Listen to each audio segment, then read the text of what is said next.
The Mouse, the Bird, and the Sausage, a grim tale, retold with heart and humor. Once upon a time, deep in a green and whispering forest, there stood a little cottage that smelled always of herbs, wood smoke, and something sizzling deliciously in a pot. And who lived in this strange little house? Not a witch, not a prince, but a mouse, a bird, and a sausage. Yes, a literal sausage, slightly grilled on one end, plump, juicy, and, surprisingly, full of personality. The three were unlikely friends, but they lived in perfect harmony.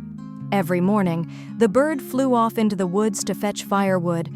The mouse scurried around the cottage, sweeping floors and making everything neat and cozy. And the sausage, Chef Sausage as he liked to be called, cooked meals that could make you cry with joy. He didn't use spices. He was the spice. One evening, after a dinner of wild mushroom stew with a side of toasted acorns, the bird sighed and looked up from his plate.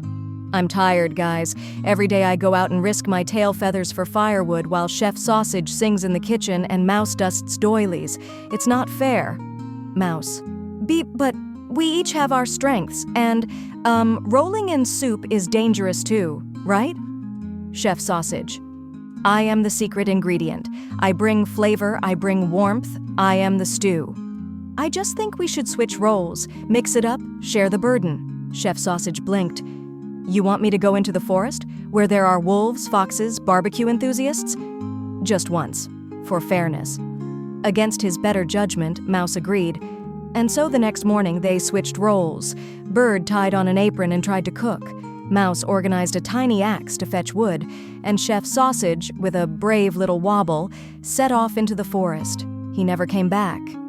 Evening fell. The table was set. The soup sat cold and flavorless, and then there was a knock at the door. A weasel stood there licking his chops and holding a piece of sausage casing. Sorry, I thought it was lunch. Didn't know he was your friend." You ate him? He wore an apron. He sang while he cooked. He hummed jazz. How could you?" "He did taste like rosemary." Slam. The door shut. The grief remained. The next day, Mouse tried to cook. She remembered how Chef Sausage would roll in the pot to release flavor. So, she tried it. She dove into the bubbling broth and never came back out. That evening, the bird returned to find the house quiet. Too quiet. The spoon lay on the floor. The pot simmered, and the smell, oh gods, the smell, burnt fur and broken hearts. "Bird, why did we change things? We were happy. We were whole." He wept, alone. Later, needing water for tea he knew he'd never drink, the bird flew to the well. Grief heavy, wings tired, he leaned too far over the edge and fell in. The forest never heard his song again.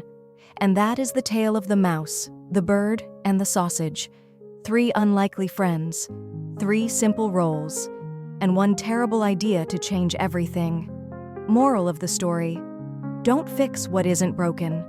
Appreciate those who do their part, even if it seems small. And never, ever underestimate the importance of a sausage with soul.